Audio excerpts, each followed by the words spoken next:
So, the idea that we must silence our thoughts in meditation is one of the biggest myths that exists. And it's not just a myth, actually. It actually prevents you from seriously engaging with meditation. It has you reinforcing all your old mental habits, and it's extremely demotivating and discouraging. If you believe this, you're not going to become proficient at meditation or yield all the powerful benefits that it has to offer. So let's debunk this myth a little and look at a powerful technique for working productively with our thinking. This is Deep Psychology. I'm Ross. We blend spirituality, psychology, and self help to shine a light on your inner workings.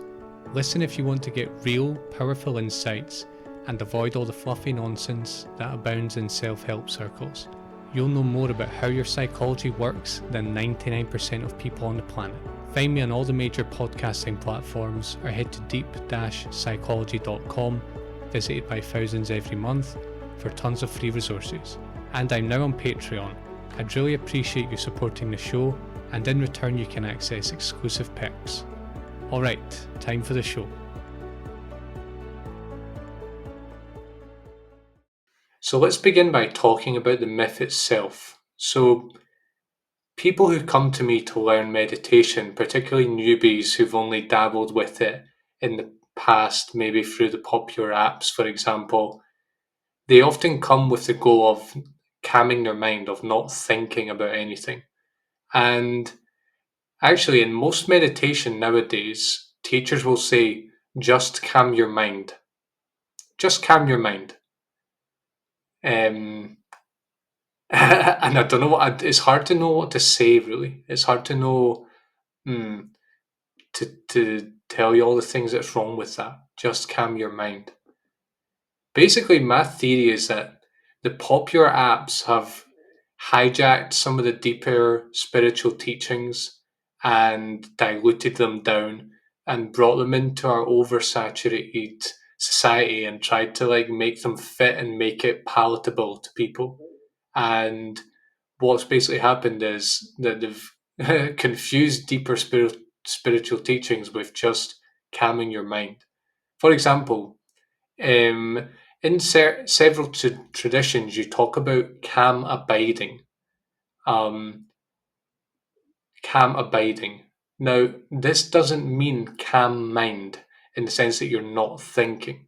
Calm abiding doesn't depend on not having any thought. It actually depends on how much you've developed the three core skills of meditation, which is what we're going to look at a little later on. And none of these require that the mind is silent necessarily. So, calm abiding is one concept that might play into this. Now, listen, I understand why people want to calm the mind. I mean, listen, wouldn't it be nice to have more mental quiet? Especially if you've never trained yourself to see through the mind, to see beyond the mind. It's a legitimate goal, but we have very overcharged minds, especially nowadays where we've got so much stimulation. It just makes the mind seek even more, and it just keeps imagining more and more and more. It would be nice if we could have this on demand. The problem is, well, as I said, it's hard to know where to begin to address the problems of, trying to come in and calm your mind or not think. In short, though, we can sum up by saying it's not possible, it's not necessary, it's not the right goal, and it's too narrow. So if you were in any doubt, there we go. That's why it's not a good thing to try and do. Let's start by talking about why it's not possible. Basically, you don't have control over your thoughts. It's not like a light switch. When you go to bed at night, you want to sleep, you turn off the light, you just go up to the light switch, turn it off. The next morning, if you need to use it again, you just go back, turn it on. It's not going to turn on and off by itself. You have full control of the switch, you have full control of the lighting circuit, unless, someone wants to annoy you and puts it on. But basically, there's a switch that controls it. With thoughts, like you can't command them to be quiet. Certainly, I think this is true in general, but especially as a newbie. Like, you have no control over that. It just doesn't work. It's not like, oh yeah, I'm going to turn on the tap, I'm going to turn off the tap, I'm going to turn off the switch, I'm going to turn off the switch. It just doesn't work like that. Thoughts are spontaneous. It's the default human experience is thinking, and it's not within our control. Um, so if you're wondering why don't silence your thoughts is a bad philosophy, it's because you actually don't have control. And listen, if you come into meditation, you go to a class or two and you think that don't that silencing your mind is the goal, you're going to fail basically, and you're going to give up. The thing is that your failure and your giving up is actually not legitimate, because it's not a legitimate goal in the first place. Second point I made is that it's not necessary. It really is not necessary to calm the mind, to master meditation, to reach the deeper levels of meditation, to reap all the benefits of meditation. It's not like if you silence your mind, then you'll get the benefits. If you silence your mind, then you can become an advanced meditator. If you silence your mind, whatever. It's not like that. You can do very good meditation even when your mind is wild. Actually, you should train yourself to do good meditation even when your mind is wild. It's not the right goal either. Let me explain. What's happening is when you're trying to calm your thoughts, silence the mind, you're like a dog chasing its tail. Um, the reason you want to calm your mind is because you're addicted to thought. And this need for control over your thinking is actually just a kind of symptom of the same thing that creates your addiction to thought in the first place. It's being unable to disidentify from it, to see thought as it really is. When you do that, you don't need to silence the mind. I just want you to think that through. You're chasing your tail. The reason you want to calm your mind is because you actually don't understand the mind. Really think that through. You only want to silence it because you're addicted to it and you're tyrannized by it. And really, it's not the right goal, because meditation isn't about silencing the mind. It wasn't developed for that purpose. It doesn't exist for that purpose. It exists as a way, if you go deep enough with it, obviously, if you just look at the common apps, you're not going to get this. But if you look at it more broadly and deeply, it's really about developing skills that induce higher states of consciousness. Now, in these higher states, we go above and beyond the mind. The mind can still be active, but we're disidentified from it, and we realize that we really never were the mind in the first place, so there's no need to calm it down. Final problem is that it's too narrow a goal. So meditation does a lot of things for you if you receive good instruction and are very, very diligent with it. And it does a lot more than calm your mind for a few minutes and, make you feel like you've had a nice shower. Let me tell you, it does a lot more than that. So trying to silence the mind as though it were the ultimate goal is actually very naive. Um, and hopefully it's a goal that you will outgrow on the meditation journey. Now, having said all that, having talked about these four big problems with this idea, there is sort of a paradox to this, and it is that your mind does calm down as a general trend over time. This is scientifically, neurologically proven, so there's no doubt about that. But here's the key, and it's a nuanced thing, it's a nuanced subject, which is why it needs the respect. It doesn't calm down because we force it to happen or because we neurotically pursue that goal.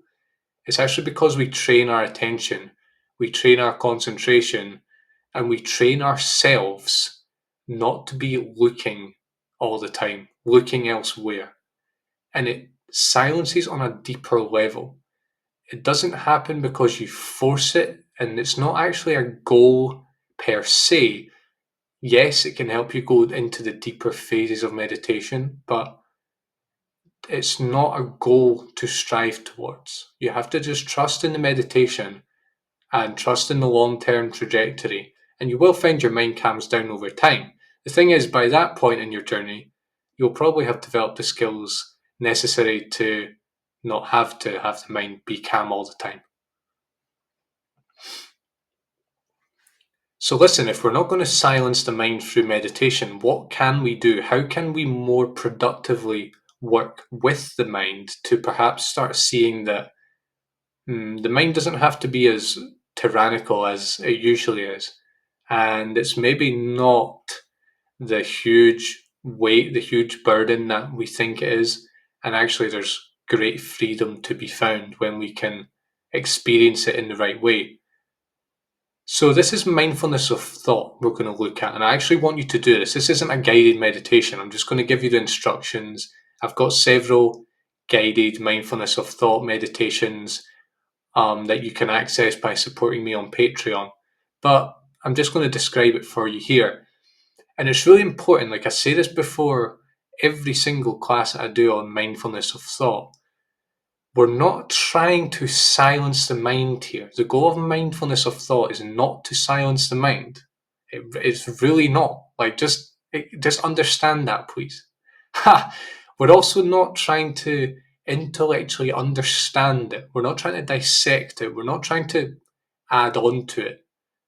We're just trying to experience the mind as a raw phenomenon. We're trying to observe it, and we're just trying to see what happens when we do that. We're trying to penetrate it. We're trying to see through it rather than be caught up in it like we usually are, addicted to it. We're trying to see through it, to see that maybe it's less solid than we first believed. So, here are the instructions here. You have to get into your meditation posture. Take a moment to stretch up through the spine so the spine is nice and erect. Have the body nice and loose, including the face. And what you're going to do is you're going to place your attention in the head and face area. Eyes open or closed. Both are very useful in this technique, actually, so you can experiment. What you're going to notice, we're going to work with mental chatter here. We're going to get to mental images in a minute. What you're going to notice, if you just pay attention, is you're going to notice that mental chatter is spontaneously coming and going all the time without you willing it to appear or disappear, to come and go. It just comes and goes off its own accord. Now, what you're going to do is when you notice a piece of mental chatter, you're going to sort of hold it in your attention. You're going to sort of zoom in on it. You're going to make that the object of focus. And at this point, you're going to label it here because it's something you're hearing. So you label it to yourself in your mind here. And then you pour your attention onto that stream. You detect the qualities of it. So although it's chattering about something, we're not going into the chatter and like analyzing it and trying to, do like psychological stuff. We're just trying to see it as a raw phenomenon.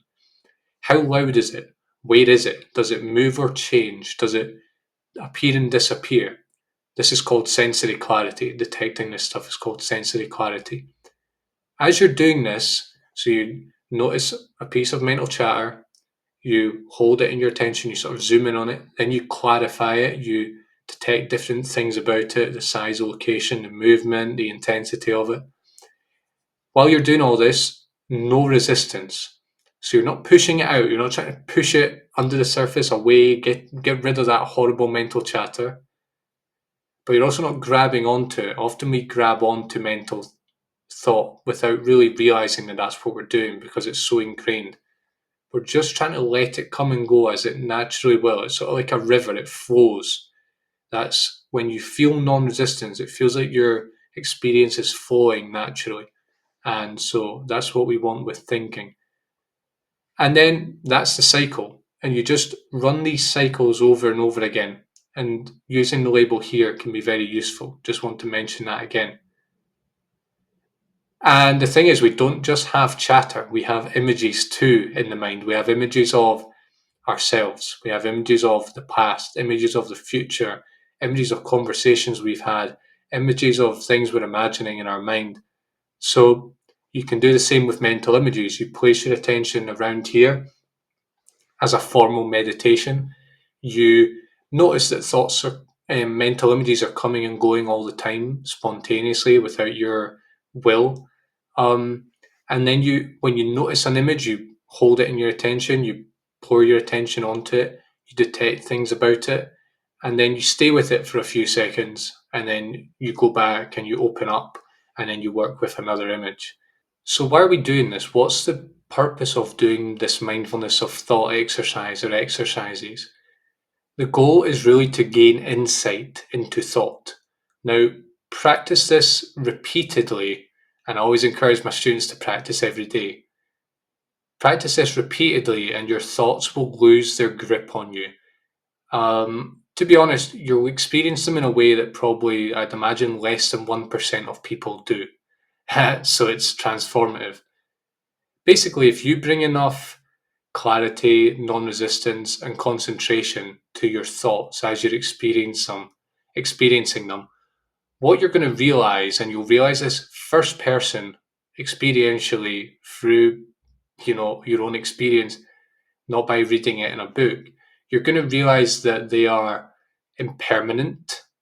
So thoughts don't last forever, they come and they go and they disappear. They're constantly appearing and disappearing. So it's like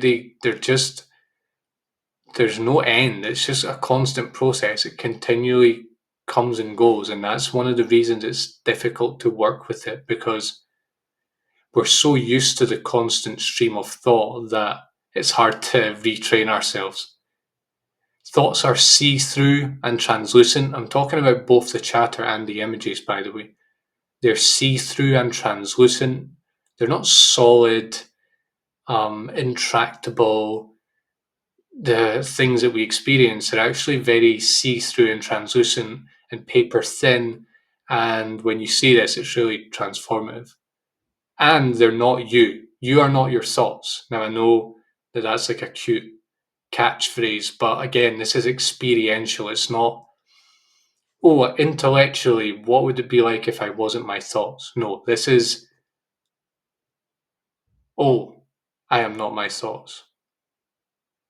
Oh, wow, I really am in my thoughts. And obviously, with time, that just goes deeper and deeper. But wow, seeing that, even just getting a glimpse of that, is very transformative.